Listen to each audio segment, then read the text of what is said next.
Hello and welcome to Car Talk on National Public Radio with us, Click and Clack, the Tappet Brothers. And we're broadcasting this week, once again, from the Commonwealth of Independent Car Talk Departments. Okay, you want me to read some mail or what? Sure. You have anything good? No. All right, well, don't let that stop. No, It never has before. No, but I have items. Look at this. I was reading the other day the newspaper. Oh, these aren't real letters. These aren't. These are the things that I've clipped. Clippings, news. News clippings. I read the papers. As you know, I read everything put in front of me. This I filed in the Department of Really Bad Luck Department. Okay. This. An FBI task force yesterday arrested a Watertown man who is a suspect in more than 20 bank robberies statewide. They were following him, and they followed him to a Billerica bank where he attempted a bank robbery. I mean, you talk about bad luck. Yeah. You walk into the bank, and the FBI's been following you for days. And they say, you don't, gotcha. That is really bad luck. That's unfortunate. Well, talk about bad luck. If you want some bad luck answers and you want to call us, the number is 1-800-332-9287. Or in Canada, Cancun, or the extra Virgin Islands, you can try this number, 617-353-6350. Where are the extra Virgin Islands? Hello, you're on Car Talk. Hi there, this is Chris calling from Tacoma, Washington. Chris, what's up? Yes. Well, I've got a question that intuitively I think is going to be really simple for you guys to answer, but I've had about 8 different answers from people I've talked to around here. Yeah. At 60,000 miles, my little 1986 Mazda pickup clicked, and there was a little EGR light that popped on in the dash. And I thought, that's got to be more than coincidence. That's got to be planned. That means I'm supposed to go in and have something serviced. Right. So I called the dealer, and they said, I can't exactly recall what they said needed to be serviced, but I remember it was extremely expensive. I mean, just hundreds of dollars. And Yes, they believe it was your checking account that they wanted to service. That was it. Yeah, so anyway, I asked the guy the next logical question, which was, what happens if I don't do anything? He says, I can't make a boat payment. He said that really, he asked me how my car was running or how the truck was running, and I said, fine. And he said, well, don't worry about it then. So I didn't. But the light's still on. It's been bothering me. And people have been telling me horror stories about lights on their cars that cause them to blow up. So I decided to take it to my favorite mechanic, who's opened the hood, pulled out all the fuses, disconnected everything, and did nothing except make the memory and the clock and the radio forget everything. and then he reads the book. He goes in the office, comes back out, and says, according to the book, you're supposed to just unplug the light. So he reaches up behind the dash and starts yanking out wires. First thing he does is he turns off the door buzzer. Then he tore out a wire from my speaker. And finally I said, hold it, I kind of like that glow, that nice red glow of the light kind of is soothing. Leave it on. And I left. But it's still on, and it bugs me. Is there anything I have to do? Well, the light can be turned off, and I believe on this truck that, in fact, you do unplug it. Oh, yeah. All right. I like a man of action, though. He went right in there, just tore everything out. Crawl under there, rip out everything. If you send us $20, Chris, we have the Click and Clack EGR black tape kit. And some people, what this does is this is completely opaque. And the red light will no longer be on at all. Some people, like you say, you like that rosy glow. So we have the translucent tape also, if you want that. That's $25. Right, and we have that in all your favorite day glow colors. Can I cover my windows as well? That's what I want to know. Well, the thing is, but what does that really... All right, we'll tell you what it really means. What does EGR mean? EGR means exhaust gas recirculation, but it doesn't mean anything. Some cars have a light that says sensor. Some cars have a light that says oxygen or emissions or EXH, exhaust. And what all of them mean is they're reminder lights to take the car in for the maintenance of the emission system. EGR in particular, what it does is it takes some of the exhaust gas and mixes it in with the stuff that's going back into the cylinder, and that has the effect of lowering nitrous oxide emissions. And this is just at 60,000 miles. It says go in and check out the whole emission system. And this thing is turned on by your odometer. Right. Yeah, so you were right. When you heard the little click at 60,000 exactly, it certainly was planned. Right. So you heard the click, the light came on, but was it running any differently the day after the light came on? No, of course not. No, exactly. But the light is gnawing at you. It's like having a pebble in your shoe. Yeah, exactly. And every day it's driving you crazy. You find yourself banging your head against the window as you drive. I do that anyway. Just traffic causes me to do that. But I mean, have you been to your annual emission checkup? No, it's so clear out here. They don't even worry about it. Oh. So I you, lived on the East Coast for a year, and I can see why you would need it out there. yeah, so Right. you wouldn't even know if your emissions had changed. Even though you don't have a statewide emissions test where you are, it might not be a bad idea to keep your thing running well. So you might want to have it checked. If there's something Yeah. wrong, get it fixed. I'll ask him for an estimate first, though. Yeah, I mean, you were trying to avoid the hundreds of dollars charge, Right. and you can do that. I mean, if you really just have your emissions checked someplace, and you can do that either at the dealer or someplace else, that will not cost hundreds of dollars. Yeah, that's great news. And if the emissions are low, then for $20 you get the click and clack tape, EGR tape kit. Well, the good news is that light will burn out sooner or later, and it's not meant for continuous use. So No, it, those lights will last forever. I know That it. thing will- That'll burn for 25 years. That light. The truck will be a rusted heap with a little EGR glowing at the top of it. Well, get the emissions checked anyway. We'll all feel better about that. We'll Yeah. all breathe easier, right? Right. We'll all breathe easier, so to speak. Okay. Thanks, guys. All right, Thanks, Chris. Chris. Thank you. Bye-bye. Seattle and Tacoma are sort of next to each other, right? No. Seattle, Tacoma. Yeah. Yeah, they are. The airport is called Seattle, Tacoma. That's right. Right? Yeah. Well, the fact that they don't have any emissions tests in the state of Washington cinches it for me. I never want to go there. I guess not, huh? 1-800-332-9287. Hello, you're on Card Talk. Hi, this is Janet calling from Buffalo, New York. Hi, Hi. Janet. What's up? Well, I have a friend who I'm teaching to drive my 5-speed standard 1987 Honda Civic Si. How many miles on this SI? Well, as of just about an hour ago, 71,250. Oh, this Very is the good. perfect time to do this. Yes. Janet- How good a friend?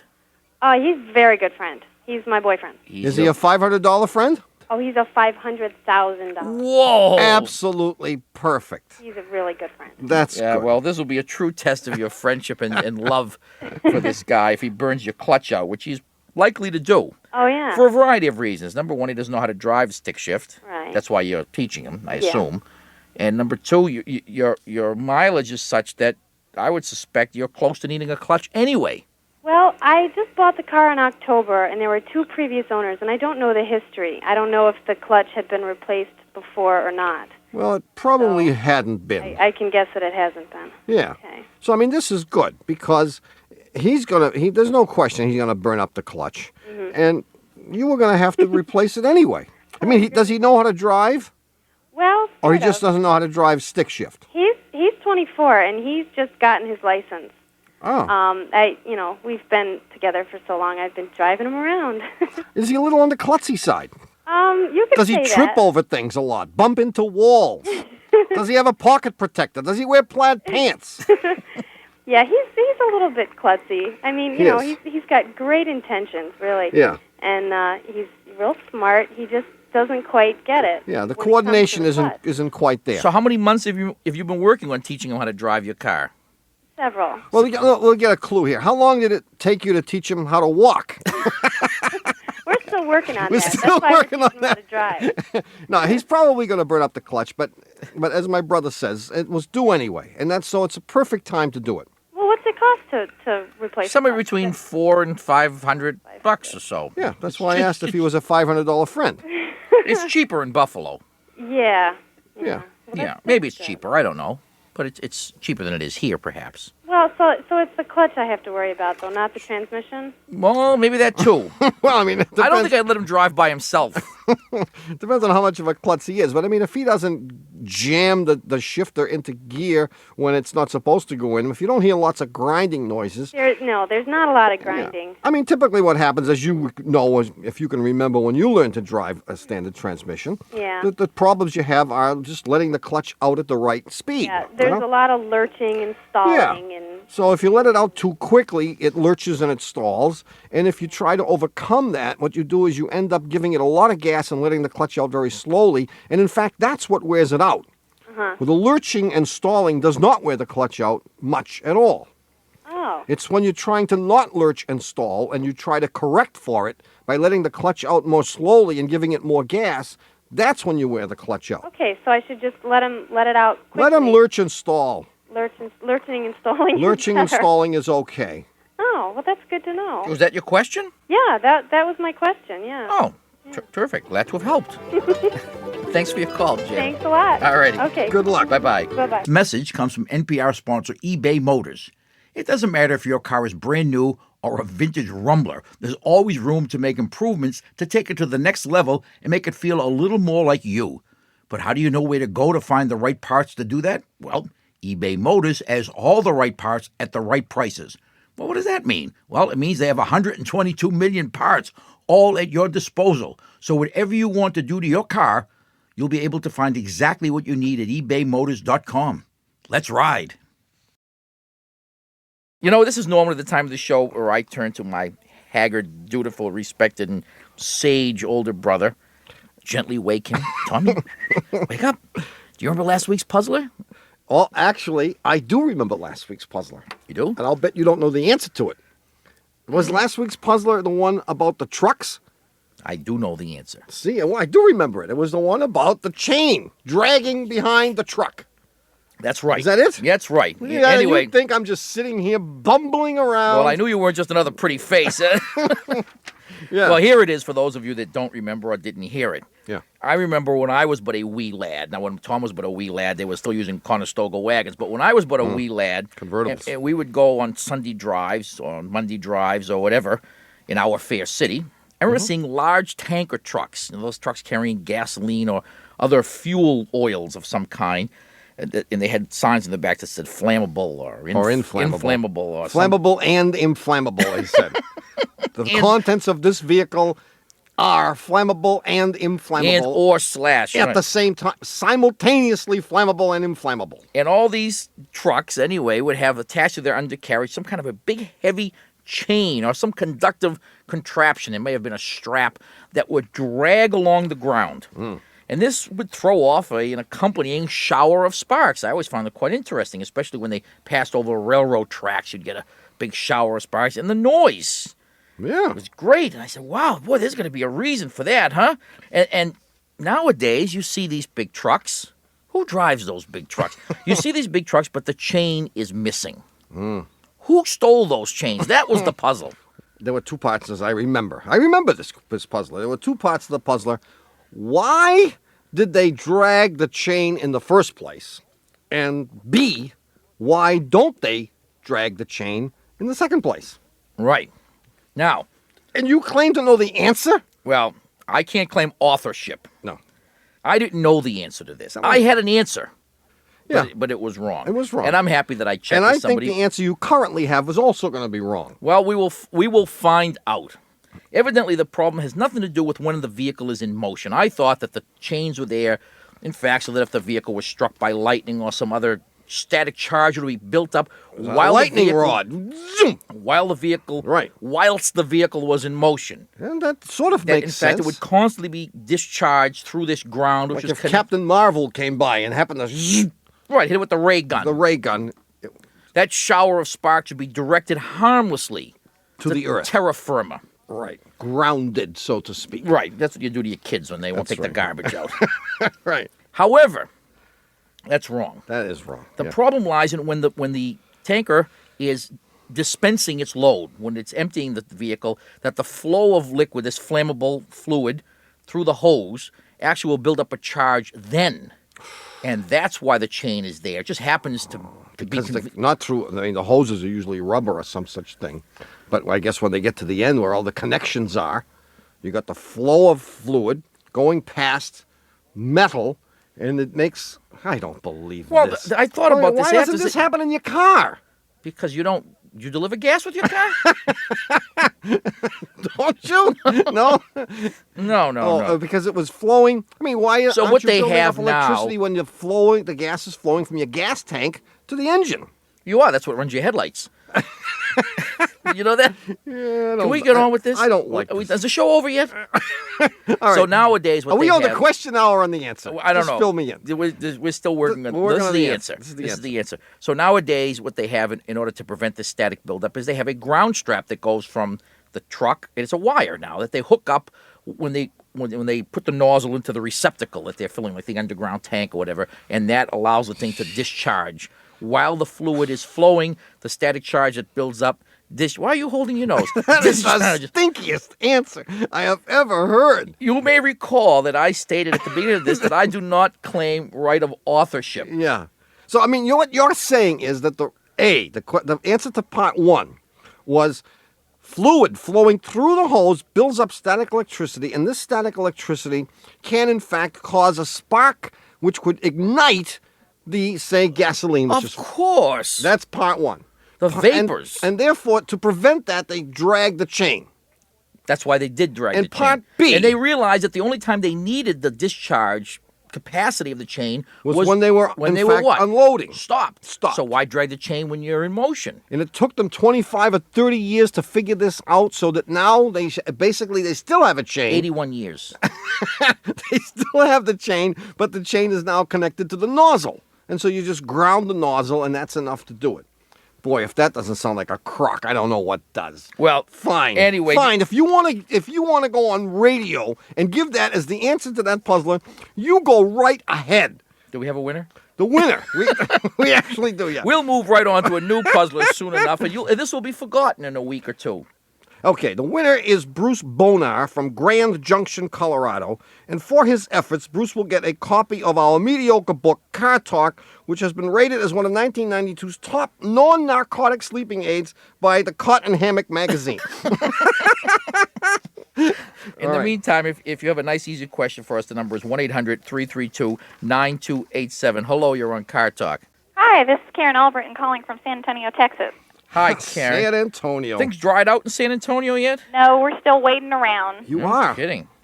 Anyway, you want Well, my car's problem actually has to do with the weather, too. I have an 82 Honda Civic that when it's cold out, and in San Antonio, that obviously means something different. I call it below 45. to... My brakes will freeze when I first start the car. I'll start the car and put my foot on the brake, and I won't be able to push the brake all the way to the floor like usual. So I have to wait, and I pump it a few times and rev the car up and stuff. And 30 seconds, a minute later, eventually it'll push through and go to the floor. Okay, I'm confused, Karen. Yeah. Say this again now. Normally, when the brakes are not, as you say, frozen, Right. if you just start up the engine and step on the brake, the pedal will do what? We'll go down to its usual, Which is like halfway down to the floor. sure, half, three-quarters, whatever. Yeah. When it's cold, When it'll it's go... very cold, it will go only like 1/4 from the Right. top. Right. And why do you care that it goes only 1/4? Does the Well, car be- not stop as well? It won't stop at all. Won't stop at all. At all. And this became a problem, sort of came to a head when I convinced my new father-in-law over the holidays to borrow his Honda because I was driving up to Colorado and didn't want this problem to happen. Mm-hmm. But it got cold enough here that it happened to him here. Ah. So I knew what to do, but you don't get father-in-laws upset. And like if this. if you just wait for a minute or half a minute, it goes away. Yeah. I mean, I pump it to help it along. So working the pedal... Working the pedal warms it up. Okay. Now, a strange thing that I don't know if it's connected or not, but just a connection that I've noticed is that when it finally gives way and I get my brake power back again, the RPMs drop. Okay. Yes, and that's consistent with all of my Theories. findings here. Yes. Uh-huh. With all of your conclusions. No, findings. Yes. One of two things is wrong with it. Either you have a collapsed hose leading from the intake manifold to the power booster. And the hose I'm talking about is the one that is the conduit for the vacuum, the source of vacuum that operates the power brakes. Okay. When the pedal doesn't go down, the reason it's not going down is you are not getting boost. And either you're not getting boost because there's something wrong with the booster, and we'll get to that in a second, or there's something wrong with that which is supplying the boost. Right. The way the booster works is it gets the back end of a little plate, basically, gets sucked on by this vacuum from the engine. Okay. And that's what helps you move the pedal. And if it doesn't get sucked on from the rear, then you don't get any boost. But why So- would this only happen when it's cold? Well, we don't know that, but Well, things because as shrink. everybody knows, Right. Things shrink when they're things cold. shrink when they're cold. Okay. Even and 45, it has to get really down to 45, huh? Yeah. Yeah. Well, see, we can eliminate the possibility of it being ice because we all know that at least Water doesn't freeze until 39. Right. So We know it isn't an ice problem, and I know it isn't the master cylinder either. It's got to be either the booster or the source of vacuum of the booster. So have your mechanic, even if he can't figure it out, have him show you how to remove the booster hose from the booster. Okay. So that the next morning that it does this, you can pull the hose off. If you pull the hose off and you hear a loud hissing noise and it's accompanied by the stalling of the engine, then you know that you are getting vacuum to the booster and the problem is in the booster itself and you need that replaced. And if you don't feel like doing this, just let him keep the car overnight when it's going to be cold. Yeah. And ask him to check vacuum to the booster. Okay. That's the key word. But get it fixed because it's dangerous. Right. Well, it isn't dangerous because you wouldn't drive the car Right. unless the brakes worked. No, I mean, I know to always pump it, Right. Don't lend but your I car don't to let anyone. strangers drive it. No, except your father-in-law. Well, he's not Well, a stranger. Yeah. I Yeah. might let enemy strangers drive it. Yeah. Well, don't let anyone drive it until you get it fixed because it could be dangerous for them. All right. But it's one of those two things. Great. All right, Karen. Thanks for your help. Thanks for your call. And I Bye-bye. agree with you. Karen, is she still there? It can't be right.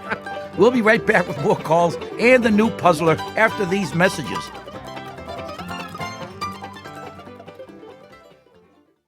This message comes from NPR sponsor CarMax. Imagine buying a car the way you want, online from the comfort of home, in person on the lot, or a combination of both. CarMax lets you choose the way you buy. They'll even deliver your car right to your door in select markets, and no matter how you buy, CarMax has you covered with a 30-day money-back guarantee up to 1,500 miles. Learn more and start shopping at CarMax.com. CarMax, car buying reimagined. Whether the heads of the big three were wearing full Chicagos. Well, and for those of you that don't know, a full Chicago is the white shoes, the plaid pants, the white belt. That's Yeah. what must have made President Bush get sick. That would do it, wouldn't it? Yeah. Actually, Lee Iacocca is not the full Chicago type, right? He doesn't look like he would ever be just. Stemple and Poling, on the other hand, you can see them on Saturday when no one's looking. Throw on those white patent leathers. Oh, Yeah, well, maybe. I could see that. I can see it. Well, it's time for the new puzzler. Well, wait a minute. What about all this paper they got in front of me? I Well- got so many things to discuss. So many things to discuss. If you had your choice of one real good thing, I'd be willing to delay the puzzler for a brief instant. You would. If you had something that was less than 45 seconds. I don't. And it didn't require thought or organization or a bunch of da-da-da-da-da. Okay, then we'll go right into the I don't puzzle. have any of those. This is a real-life puzzle. We had a fellow that came into the shop with I think an 85 or an 86 Dodge Caravan, as luck would have it, And he said, is this a dream or is this real life? with a 2.2 engine, the smallest engine that they make. The bulletproof? Yes, the highly touted The bulletproof. highly touted bulletproof engine made 2.0. by, speaking of which, of whom? Right. Lee Iacocca. Indeed. And he had a bad camshaft. It was a miraculous that any one of these engines would have a bad camshaft. No, these were bulletproof. But he had a bad camshaft, and his mechanic had put a new one in. Because his other camshaft was You making take a lot the old one out first, I put doubles. double overhead cam Double now. head cam where they used to be single. So instead of having clack, clack, clack, clack, clack, clack, clack, clack, clack, clack, clack, clack, from a worn-out camshaft, he had a relatively quiet engine. He replaced the camshaft and all of the hydraulic lifters. And, no, the lifters, the rockers, rather. Okay, so he had this new camshaft in there, and everything was great.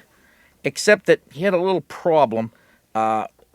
The oil light was on all the time. Yeah, well, so what? So he went back to the mechanic, and the mechanic said, check the oil pressure. He said, you don't have enough oil pressure. That's why your oil light is on. And he said, how did that happen? And Your oil light had not been on prior to the... Is this a nasty question? It had not been on prior. That's right. Prior to the replacement Prior to of the the replacement of the camshaft. Just camshaft. check. So he said, okay, what do I need now? He said, another $300 for a new oil pump. Yeah. You have low oil pressure. He said debris from the old camshaft must have gotten in there and chewed up the oil Shoot up pump. the old pump. And as you might suspect, He did the oil pump. he did do the oil And pump. let me guess. He still had no oil pressure because the light remained on. No, the light didn't remain on, but an because the interesting thing mechanic happened. Took the bulb out. An interesting thing happened. The light no longer came on ever. Yeah, even when he turned the key Yeah. to the on position.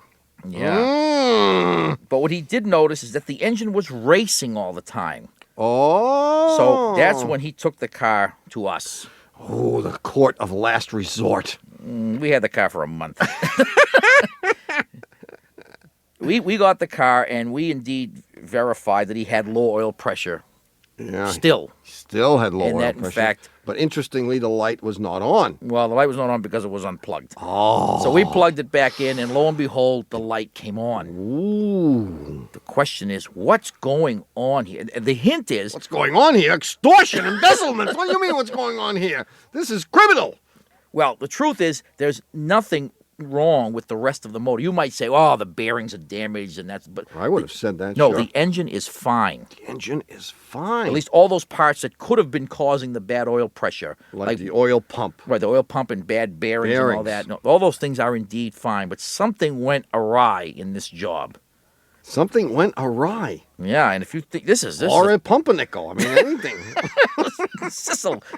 If you think this is not an easy puzzle. This is tricky. Yeah. This I is, think. and of course it had to be tricky because Yeah. we didn't figure it out for a month. No, if you think you know the answer, you can send it to us at Puzzler Tower. Did you get it straight? You write the answer Yes. on the back I was- of a $20 bill. I was getting to that. That was And then you send the $20 bill with the answer written on it. Two. Okay, phew, got it. Get it straight. I'm going broke here. Puzzler Tower. Yeah. Commonwealth of Independent Car Talk Departments. Now, if you can't fit that all on one line, you're ineligible for the contest. Wait, if you had to split it, You can't. It must fit on one line. You Commonwealth, can wrap it around the back of the envelope, but it must all be on one line. Commonwealth of Independent Car Talk Departments. Right. 630 Commonwealth Avenue, Boston, Our fair cities. Massachusetts, 02215. And, by the way, Puzzler Tower is emerging as the second most powerful department here at the Commonwealth of Independent Car Talk Department. Yeah. The most influential, Yeah. and by far the largest, of course, is the hate mail division. Yeah. And it's the department most likely to prosper on its own. I mean, when you think about that, think of the influx of correspondence. Yeah. It's it's awesome. So I just want everyone to know that we don't know what's going to happen here with the monetary system and the governmental system, but everyone is keeping a careful eye on the breakup of. But do we have like ambassadors? Car Talk Plaza. Do we have What? ambassadors from each of the different departments? Well, we have two ambassador convertibles. We have. Where is my ambassador? Oh no, that's a sore subject. We can discuss it. If you'd like to call us, the number is 1-800-332-9287. And Hello. if you wouldn't like to call us, that's the number also. Hello, you're on Car Talk. Hello. Hi, This is Tim Tyre out in Heartland, Wisconsin. Heartland, Wisconsin. Tim Tyler. America's Dairyland. America's dairy land. Okay. I've got some real tough questions for you guys. We'll do our best to avoid them. Knowing you're a gold mine of technical data, Yeah. I want to know if you're familiar with the Great Wisconsin Cow Magnet Caper. The cow magnet caper. Oh, of course, the GWCMC. Of course, we're familiar with that. This problem may solve America's automobile crisis, I think. Okay, well, spill your guts. We're ready. Cow magnet. Yeah, first of all, we need to establish if you know what a cow magnet is. Well, is it similar to a buffalo chip? Or cow flap. No, huh? Cow magnets last longer than buffalo chips. Oh, are they? What? I honestly have never heard the term cow magnet. Well, there is such a thing. It's not a joke. It's a small magnet that's fed to these animals because they have several stomachs and they're not very bright, and they go around eating whatever they can get their mouths on, and they tear up their stomachs. So they feed them these magnets, and then if they eat bits of metal and fencing, it stays in one stomach. And yet it gets Oh, it doesn't attracted by them pass from stomach 1 to stomach 2 to stomach and 3. tear them all apart. I got it. Better It to also lose keeps one them- stomach than all of them. That's right. It keeps them nicely in line and all the rest of that. I got it. So it's Yeah. like a surgical implant, except it's ingested. There you go. Can I get one of these for my brother? A cow magnet. All right, now we know what a cow magnet is. Now for the Now for leap the of caper. faith, for the leap of faith into the automobile industry. Yeah. Several years ago, here in Wisconsin and the Midwest in general, you could not find any cow magnets. And the reason you couldn't is because there was a grapevine rumor around that if you took several cow magnets and reversed the polarity and laid them along the gas lines going into carbureted engines, you could increase the gas mileage by several hundred percentage. Several 100%. And I figured you guys would know all about this. Oh, so I want to increase my mileage, and I'm calling to see if you can tell me why this is and where I can get some. Doug, can't we start screening calls? I mean, do we have to just talk to anybody who calls? This is brilliant. I want to know, did it work? Well, listen, I drive Jaguars, and it works like a charm. In fact, I've never had any mechanical problems with a Jaguar in 15 years because And of it's the because cow you have cow magnets on the gas line. Well, I've put them all over the car now. See, there is a device, and I have one on my truck, and I don't remember the name of it, but somebody who was selling these things gave me one. Oh, that was only after he was unable to sell one to me. Right. And I can't remember the name of the device, but it looks like a little cylinder, and it has two inputs, an input and an output on it. And you shove your gas line from the fuel pump into one end, and the output to the carburetor. So the gas just flows through this. The gas flows through this thing, and it does some kind of ionization. Of course, or it ionizes the gas. Polarization, and it's supposed to reduce your emissions by 700%. Increase. What is it? 300% increase in mileage, something like that. Yeah. 300 to 400. 300 to That's 400. the story I got too. That it was an ionization issue. Was this guy named Pons or Fleischman? Well, anyway, I did finally take the leap of faith, and I installed this thing on my truck. Only because the guy called me every week and asked me, "Did you do it yet? Did you do it? How you doing?" And I did install it, and I did as I promised. I did check my emissions on a regular basis for many weeks after that, and I did check my mileage, and noticed no difference in either. Oh. Well, I'm disappointed. I was disappointed too, Yeah. especially since it didn't cost me anything. I mean, you have definitely noticed a 200 or 300% increase using cow magnets, huh? At least. At least that, and you have And no you- troubles either. Do your windows go down faster now that you have them like on the They side? go up and down when he doesn't even press the buttons. Plus, I find I'm drawn to other motorists. Well, you certainly have stumped us on this one. I have to admit, I have never heard of the cow magnet caper. You guys are not going to conclude that folks from Wisconsin are utterly ridiculous, are you? No? None of the bases was just this one call, no. We have a couple of others as backup. Thanks for your call, Tim. That should take care of it. Bye-bye. Well, another hour of car talk has come to a satisfying conclusion. They're all satisfying. We say that because most listeners are quite satisfied when they hear that it's finally over. Our producer and director of program stoichiometry is Doug Berman.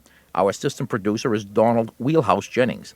Our engineer is Connie Gonifer Loeb. Our technical advisor is John, don't call me Bugsy, Lawler. Our dean of the Department of Automusicology is Ken Babyface Rogers, who actually was our engineer today. He was. Man has wearing two hats. Two hats and a sweater. Stupid, doesn't he? Our public opinion pollster is Paul Murky of Murky Research. Our automotive medical researcher, of course, is Dr. Denton Fender. Our staff grammarian is I am Shirley Wright. Our staff transportation coordinator is Rick Shaw. Our director of long-range strategic planning is Kay Sarah, who's married to Frank Sarah. I got it. Our chief legal counsel from the law firm of Dewey, Cheatham & Howe is Hugh Lewis Dewey, known around town as Huey Louie Dewey. We're Click and Clack, the Tappert Brothers. Don't drive like a knucklehead. See you next week. Thanks for listening. Bye-bye. Bye-bye.